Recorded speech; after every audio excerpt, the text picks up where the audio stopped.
Hi, Sparkles. Welcome back to Intuitive Wisdom. This is episode 253. Today's conversation is one of those moments where the universe had a plan and there was no ignoring it. My guest is Gurds Hundal, a trauma coach and inner work expert with over a decade of experience in trauma healing, boundary work, and inner child integration.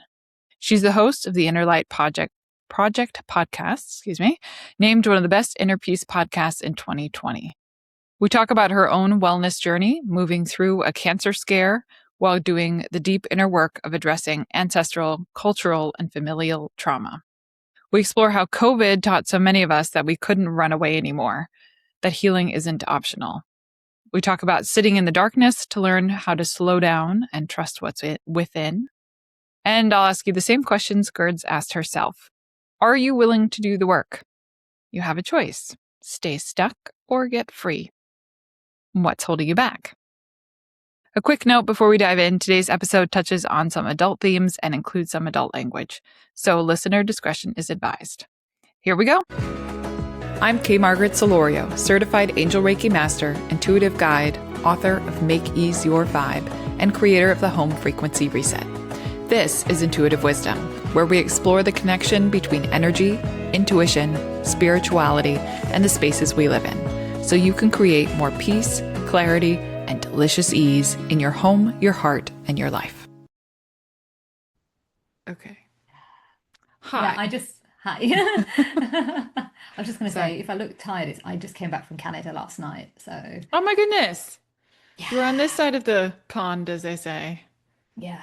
So I was there for a week. And so it's like just coming back to life again as I know Yeah, it. So, that's a yeah, big there's been a lot adjustment. going on. Yeah. Yeah. But I'm Well, ready when you're ready. yes, Like, we'll start and we'll keep it brief so you can hopefully take a nap if that helps. oh, no, I'm good. I've slept some. I slept on the plane. I slept last Oh, night. you're I good. slept this morning so much. So, yeah. All right. Well, Kurds, thank you again for joining me today. I am so excited you're back. We had initially met and the power went out in the middle of the interviews. This is round two, which I have no doubt we will capture more of your wisdom. But yeah, that was wild experience. So thank you Yeah. again for coming back. And how are you? You're welcome. Yeah, really good. That was an interesting experience. I've never experienced that before, where everything just shut down, and I was like, wow, is it two powerful energies coming together which It caused felt like it? that, and I was really soaking up what you were saying. So I'm excited to get into it today. And it's very timely. Before we push record, we were talking about how there's just a lot happening energetically this year. Yeah, Um, yeah. yeah. So you may know on this podcast we like to explore what means to live in alignment with your energy. So how trusting your intuitive wisdom can transform your inner and your outer world. So I ask all my guests, and if you would too, I'm always curious if you could share a time when your intuition nudged you into doing something unexpected. So yeah, when we were talking on the other pod, and it happened in 2012, like my intuition knew I wasn't meant to be in the job that I was in. I planned on leaving 3 months later, but you know how we sometimes fall into the scarcity of, I'll just do this now and maybe do it later. The Mm-hmm. universe had a plan and I couldn't ignore it.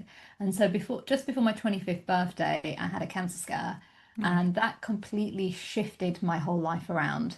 I'd gone from being this busy, like get out of my face kind of person, running to work, just not being happy in what it's I hard was to doing. imagine you as that kind of I person. know. Not that I imagine. Everybody's like, what version was that? I don't know that version, but anyone who knows me prior to 2012 knows that version. I would, in front, I'd be like this, very like, everything's good, but internally I was a hot mess. Oh, And so I was made redundant, and I remember shaking my boss's hands and looking him in the eyes and said, it's the best decision you've ever made. And he was like, what? that's Because my soul amazing. was ready. He kind of gave me the calling to go, okay, it's time to go. Bye bye. And I remember that night walking, and a friend of mine, we went out for a drink. Like, what are you going to do next? I'm like, I don't know, but I'm going to figure it out. I went back to my apartment that I was sharing with two other women at the time, and they're like, what are you going to do? I'm like, I don't know, I'm going to figure it out. And they were more stressed about how are you going to pay your bills versus me just figuring it out. And I said, I've got it handled. I've got money there. It's fine. Like the universe will provide. And they're looking at me like I'm crazy. But I don't even know why I'm saying it at that point because I'm not fully understanding the energy. And then as I'm trying to figure it out, a few months later, I am feeling not good. And then they discover I have, they say it's called a cancer scare at the time. So they wanted to check out my cervix and everything. And I had the tests. And they were saying in a way that was scaring me. Like I generally thought my life was going to end. Like, Yeah. oh my God. And so imagine just being 24, 25, you have your whole life ahead of you, and now you're thinking you might die. So I started drinking excessively. Oh my God, it is what it is. Let me just live. And then I went to get my results. And I remember going into the hospital waiting room, and there was nobody around, by the way. And, as we do, feeling sorry for ourselves, I'm like, what have I done to deserve this? And a voice says, you created this. And I'm looking around, there's nobody. And I'm thinking, great, I've gone crazy now. Oh, well, what else? Add that to the list. Yeah.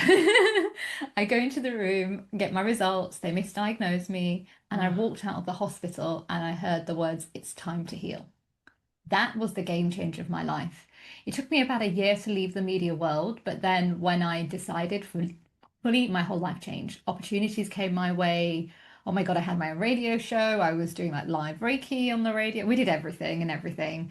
I was learning about holistic tools. I worked with young people. I didn't know why I was working with them, but my soul said I needed to do this. But it was actually healing my inner child. I didn't know that time. Oh, wow. Yeah, so me leading that was building my confidence, but also healing my inner child, which will then help women later to heal their inner child. So Yeah.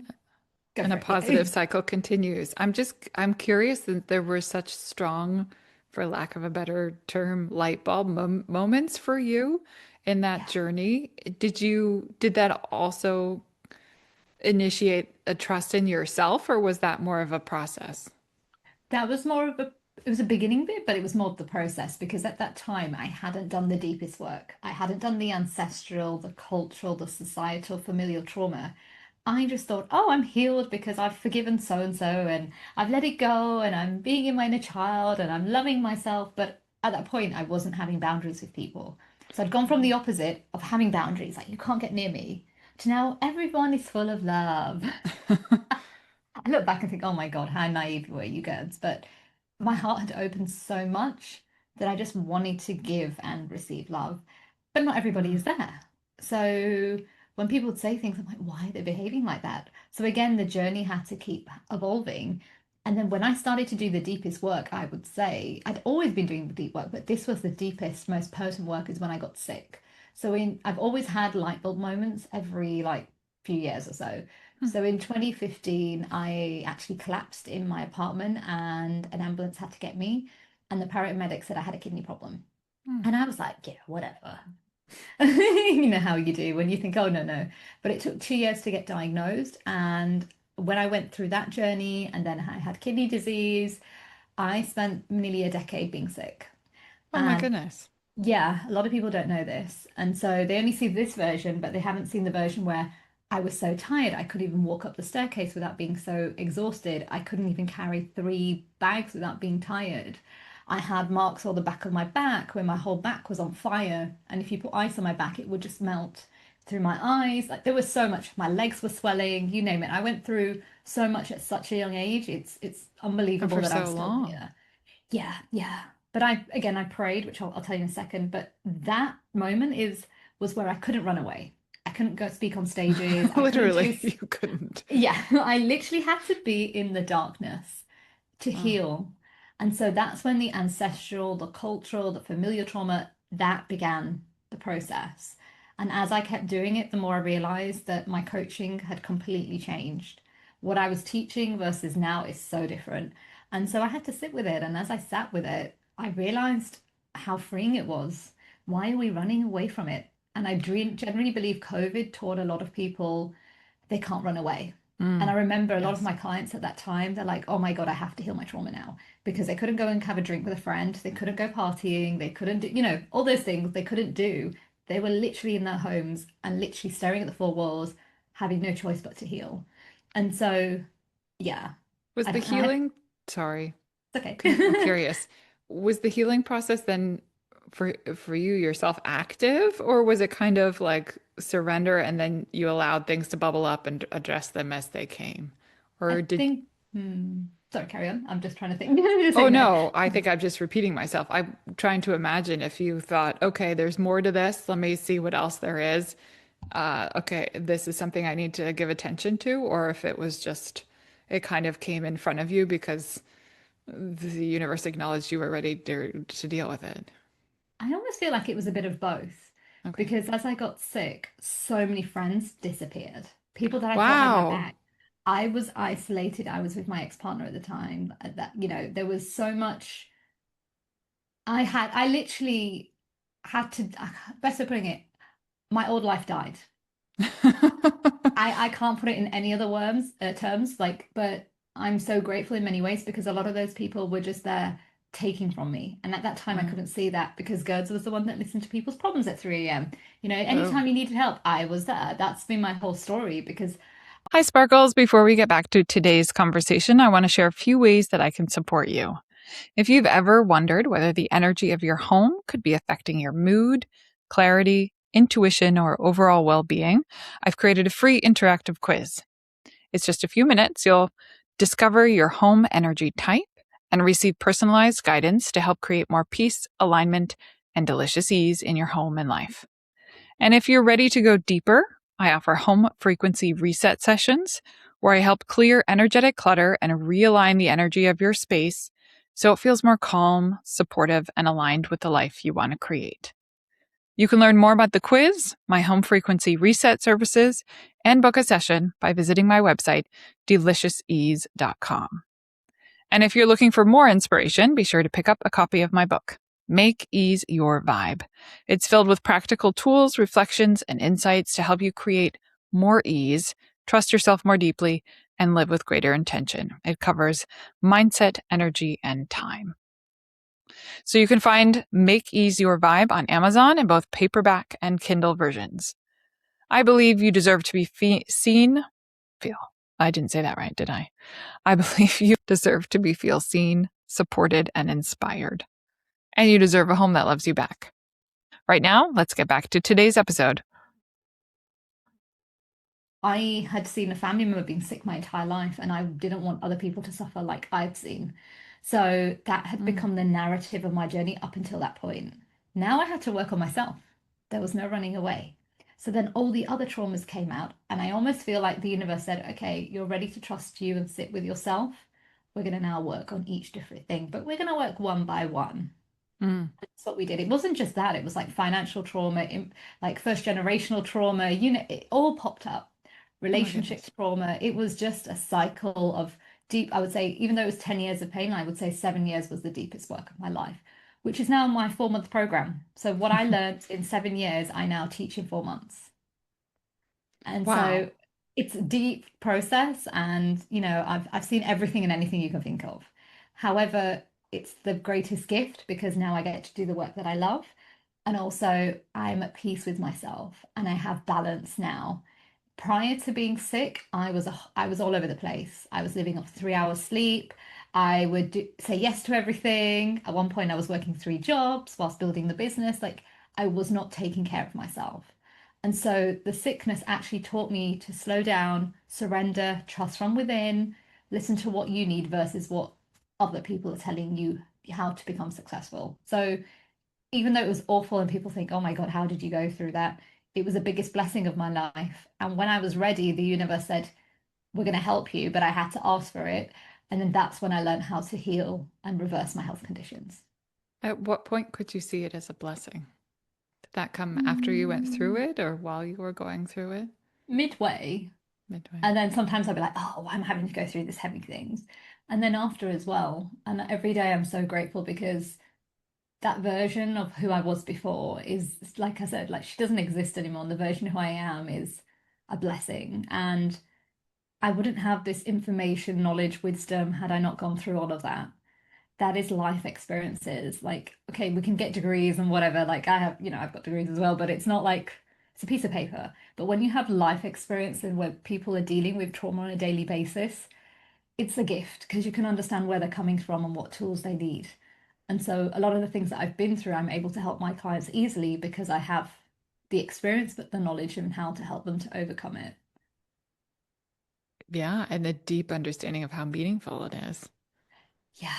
And Okay. that's what happens with my clients. I always say we should record them how they are before, because before there's like pain in their eyes, there's this Hmm. heaviness, their energy is stagnant. And by the end of it, they are full of joy, full of love, they're free. The past life doesn't exist.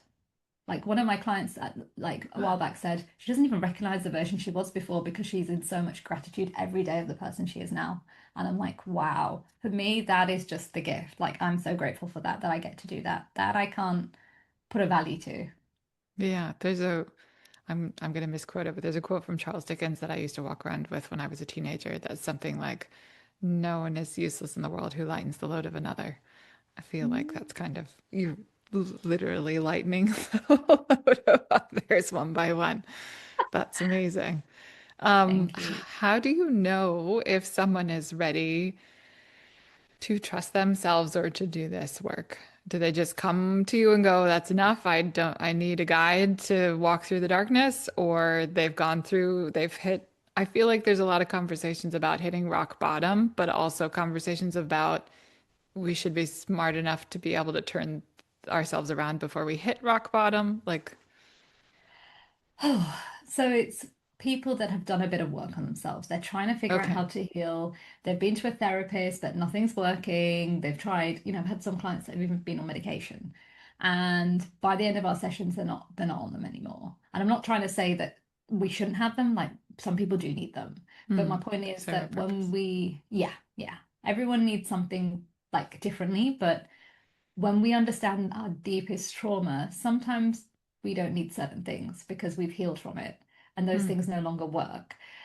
So when they come to me, they've done, read a few books, been to a therapist, tried sound heat, lots of different things. They've tried lots of things and nothing's working. And then they're like, okay, what's the worst that could happen? And then they come with me and we sit and it's tailored for them. So even though the 4 month program on the VIP day is already been like, programmed in a way that it's supposed to help people, I retailor it for what they need. So I might switch things around or I might adapt to certain things. And yeah, within the second session, they completely shift because that's where we do the deepest work. That is actually part of the VIP day combined into the 4 month program. And a lifetime of trauma comes off that week. And they don't even recognize themselves after that.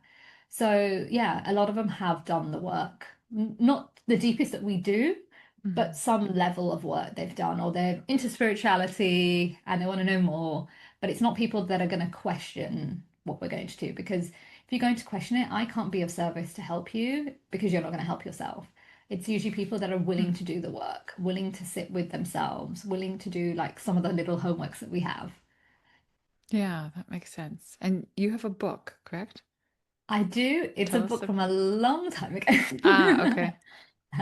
It's called a Juco, so it's 52 quotes for leading a better life. I actually wrote this in, gosh, I think 2015. So it's based on quotes from my life when I started my inner work in 2012. And so I just thought they were relevant. I wasn't writing quotes to put them on social media. For me, writing actually saved my life. Being a former journalist, like writing is medicine to me. Hmm. So I've always written things down because it heals something within me that I can then share later down the line. And so I would just share things on social media. I wasn't thinking anything of it at the time. I didn't even have a business at that time. I was just like, let me share this.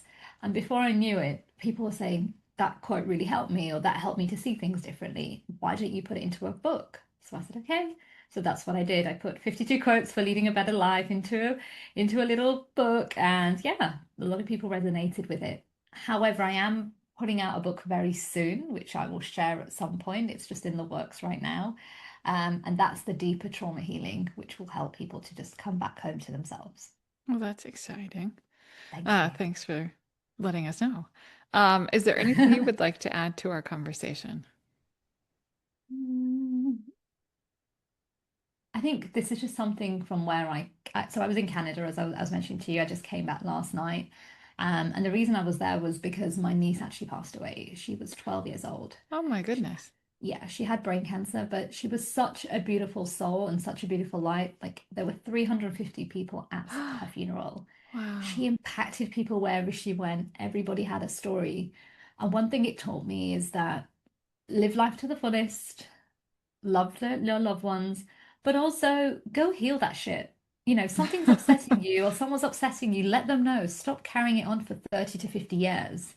Because again, I was catching up with somebody I knew from many years ago, a few weeks back, and I had we were talking and the whole story about what somebody had done to them 20 odd years ago, and I'm like, oh my God, like when do people cut the cord? Mm. At any time, right? We all have an opportunity to let go.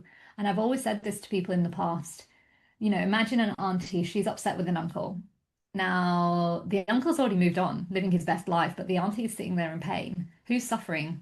The auntie, of course. Mhm. Like you have a choice to be stuck in your trauma or you can be free. I know which version I would, because I definitely did that. So, what is holding you back from letting go of the pain, the old narrative, the old story of who you are to become the best version of you? Like, you can change that in any moment at any age. And just my niece shows at 12 years old, she was just full of joy and radiating joy. Like, you have a choice to be like that every single day. Do not take every moment for granted because we don't know when the next day is going to come. Let go of that shit. If you have an issue with somebody, go speak out and reach out to them. Okay, they might not react the way you would like, but if it makes you feel better, do it. If you're scared to do that, write it in a letter and burn it. But don't sit in that pain because trauma sets you from living your divine life that the universe gave you. We all have gifts, but when we hold on to that trauma, we can't see that gift. And that's what happened to me. I had all these traumas and layers, but I couldn't see the gift.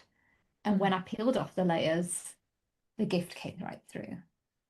And it sounds like the beginning of freedom and peeling those off starts with awareness or like speaking the truth that is the Yeah. pain. Yeah. And we can all liberate ourselves. That's the key. Liberation is key. And as women, especially, oh my God, we've had patriarchal patterns, right? When we peel off those layers, my gosh, how free are we? We no longer confined to what society has told us.